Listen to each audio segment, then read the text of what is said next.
Our first Kentucky Wildcat, Darian Kinnard. He'll go straight to questions.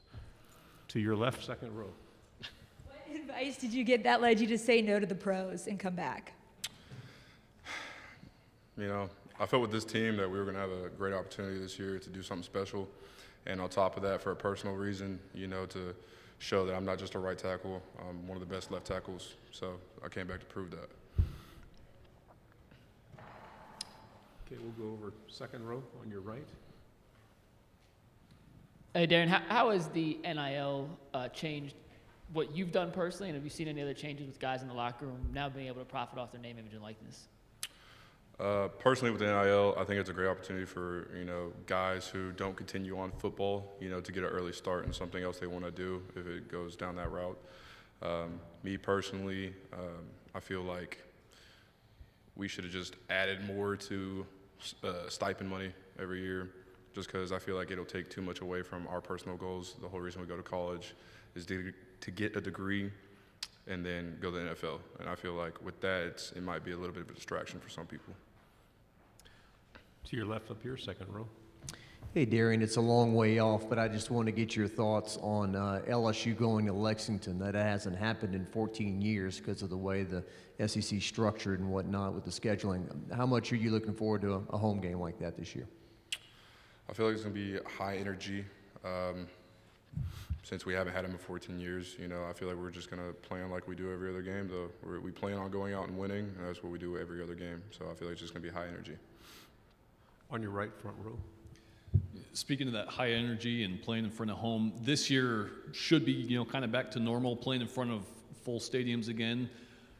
What's the excitement level like for that as opposed to last year when you guys didn't have that opportunity? Honestly, personally, I think it's more of when I first heard about full capacity, I thought, oh crap, I really got to, you know, listen to the cadence and really be zoned in because, you know, I had the honor of not having to really pay attention too much on cadence. But I'm excited though. I feel like we were missing a lot of energy last year, and with them all back, I think it just gives us, you know, a bigger reason to play harder. To your left, front row. Anthony Patterson with the Atlanta Voice. Of course, going off of my partner's questions here, he was talking about the cross-conference matchups in which you guys at LSU coming to Lexington. How excited does that get you that you do get to face cross-division rivals like that? And does that play a factor at all in you coming back to Kentucky? You know, having big games is, you know, part of a you know, average season. You know, you have 4 or 5 games that are specific that you really want to win. That's going to be one of those, most definitely. But we're still going to prepare like we do every week for every other team. You know, we're going to go out there with the game plan to win and may the best team win. Stay on the left in the second row. It seems like you're entering the season with a little bit more swag, the fashion's on point. Where is that confidence coming from? Just proving everybody I'm the best. I'm one of the best. You know, I'm coming out here to prove the point, prove that I'm one of the best offensive linemen in the country. And especially coming from Kentucky, nobody puts respect in Kentucky's name. So doing that and being one of the best from Kentucky, I think I have something to prove. To your right, front row.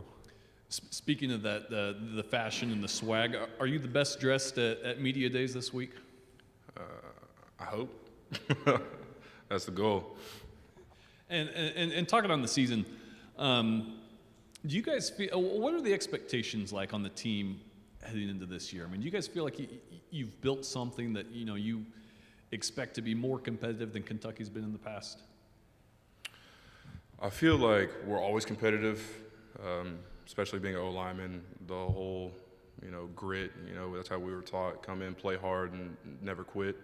I feel like this is the mentality we were taught, and I feel like it's going to continue on. I don't feel like much has changed because, you know, at the end of the day, it's still football, and we're still going to play hard and the best of our ability. Okay, we'll stay on the right, third row. Coach was just mentioning in there how you guys have undergone adversity, loss of a coach. Just talk about that adversity you guys went through and what have y'all learned? What are you gonna, even though it's so tragic, different things, what positives can you take from that and use in this upcoming season? Coach Lyman, you know, he was very special to Kentucky, the state of Kentucky, and us as O-line. He taught us a lot, you know. Like I said, that tenacity, that grit, the never quitting, you know, make them feel you. Don't, make them quit. You know, that was a big mentality from him that was taught and ingrained into us every practice, every day he was there. And just being a genuine person, genuine guy who always cared about what was going on in your daily life and being a good, God-fearing man. You know, that's one of those positives that you can take away from him is just do unto others what you want done to you. He was a guy who cared for everybody, every soul, with a big smile on his face and always had high energy. And that's what we plan on doing and carrying on in his memory, and keep wearing his jersey every Saturday night and keep playing for him. Any other questions? Why is it that offensive linemen are some of the best speaking players there are? It's kind of crazy because honestly, we get hit the most, so I'm actually really one of the same.